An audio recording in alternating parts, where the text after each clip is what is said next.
Dik wis karo wong tuwa bekti tenan.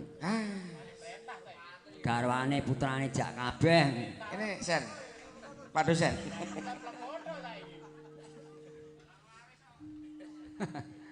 Ya sekali-kali tempo. Yo ngadeg to lek ya. Karo lengkah ya penak kok ya. Ngadeg. Nggih, matur nuwun. Ketutupan ora live streaming ya? Nggih. Oke. Siap. Lagi ketutupan wit ae. Ya anakku lanang nek mayang kabeh diperintah ning aku sing mayang tak perintah genti. Kowe bengi iki bayaran Gong aja semelang. Alhamdulillah. Lah wingi utang aku 500 no kok. Wis disahke wae wis ora. Buk biyen wis buk. Kae buk ning anu Semarang kae no ning Udip kae buk no. Yo ora, kae kakean nek semono. Mana? Dialang kok rentenir ya. Nggih. Niki nderek ngalap berkah kalian Bapak. Karo ngalap berkah. Budhe Srimah. Nggih. Rukun Islam kang lima puniki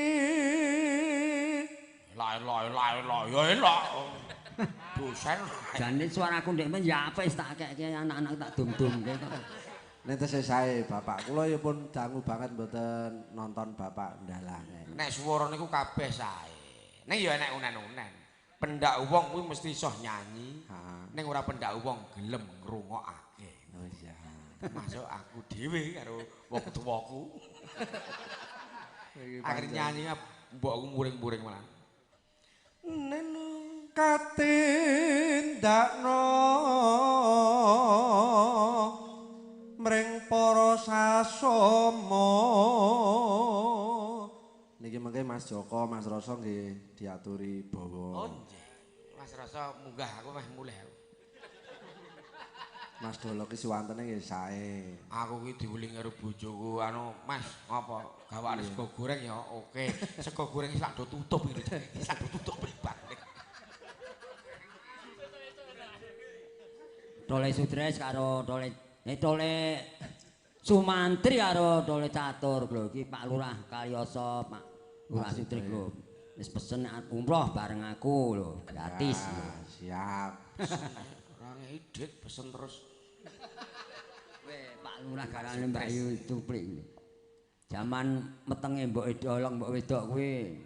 Oh garwanipun Bu Cupli, Bude Cuplik zamane jroning nggo garbane ibu mbiyen aku ngejak main karo Mbak Yu Cuplik ya karo Pak Lurah Sudres lho ya.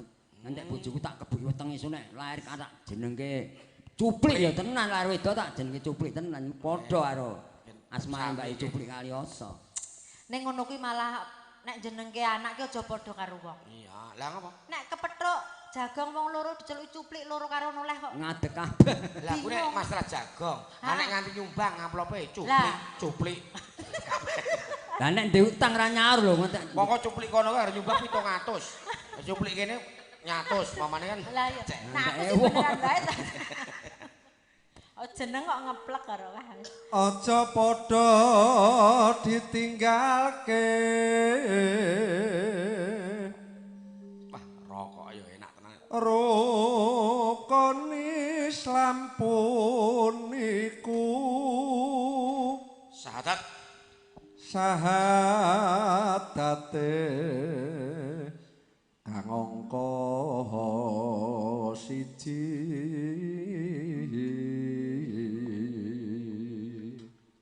ikon MC ya apik. Ora. Iki ngendang ya apik. Wong ndi Atau Weh, kendangane jos kuwi. Nek ngendang kuwi 250, nek MC kan iso 400. Kuwi jaipongane ya pinter anakku tatur kuwi. Ngendang wang sabetan wae. Kersane Mas Bari mawon. Ku nek nggon sabetan gendi ya madhok lho. Genti dalang. Ah, jenengan sabetane ganti Mas Catur mah perang randang mati-mati kok. Kok mati urip neh. Wong bapak iki wau dalu pun rembukan kali kula ngrantam lakon sewengi kali kula. Oh, Pak Piyono. Pake. Pak Armayan niku kula aturi tenggen kula riyen. Oh, pun kesupen kok. Sesuk mayang lakonmu piye, Pak? Aku ya. Aku ya tak ora tak kandhake kok ndak aber kok dadi aku ya meneng ae. Dicethake gen nurut, ora blarak disampirke apa sediane kelakon. Mamane kuwi ora urut. Malah ora tak cethake ndak aku metis dibethek anakku. Jebul sing diceritake kali kula sewengi kali sing dicake niku beda. Ora cocok. Ketoke anu ning jebul ya ora bloko kali kula sangki dalange mesa ya andi. Inisiatif. Cara murid ora lulus. Ya dosen kok. Kang angka loro salat dene kang katelu Ramadan nindakna poso Nggih. kapat zakat ping 5 ibadah haji rukun Islam sampurna.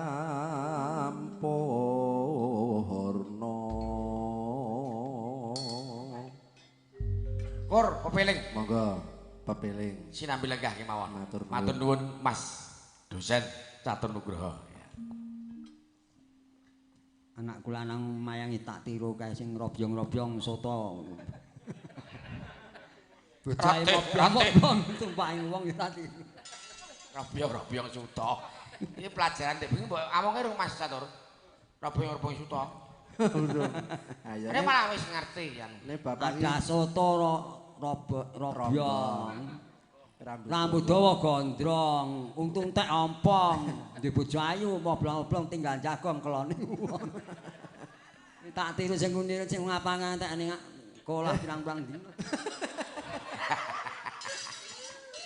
Karo adis ya mersa ngapal. Karo Selasa kliwat karo Ning bener lho, Pakku kuwi anu, mboten sekolah nek ndalang pinter. Enten kamar mandi nggih ndalang. Ya ndalang. aku kuwi ngepit nang Pokoke dalan. senden tembok ya ndalang. Dadi umi-umi terus lambene. Tenan ndek anak putu ora do tiru aku nang ngepit ya nglosok disengeni mbok wedok. Jah iki gremang-gremeng apa ta pakmu? Mayang kok. Saestu niku jan. Dadi ora mudeng titi laras Mbah Kakung. Walah aku mah ora enek carane blero kleru tenan. Kula kerep diseneni Mbok De. Lah piye? Ngepit karo anu mari karang aku apa kang tak wedeni maju. Lah ya ngono kuwi. Aku ya mati kowe kok ngrembug mati kok. Aku dadi nang kamar mandi kok krungu greneng-greneng ki sapa? Buke Mbah Kakung kuwi ngerdodok ning kloset ki karo ndalang. Ya Betah ora metu-metu wong karo nggawa rokok. Karo ndonga bareng. Sing nurun anakku lah, wis nurun Mbah Kakung. Aku tau ngijen. Sapa? Tau liwat. Putuku bintang. Heeh. Putuku bintang anake nduk cupli tiru aku sing ditiru mung nek nyang ndi mesti kepesing kuwi mesti. Pas nang guri aku tau wah iki lakon apa ya Pak di dalang ya. Wani tambah marang aku kowe iki. Iya, kowe maju aja kowe wani dening aku. Kuwi mesti pas nang kamar mandi. Iya.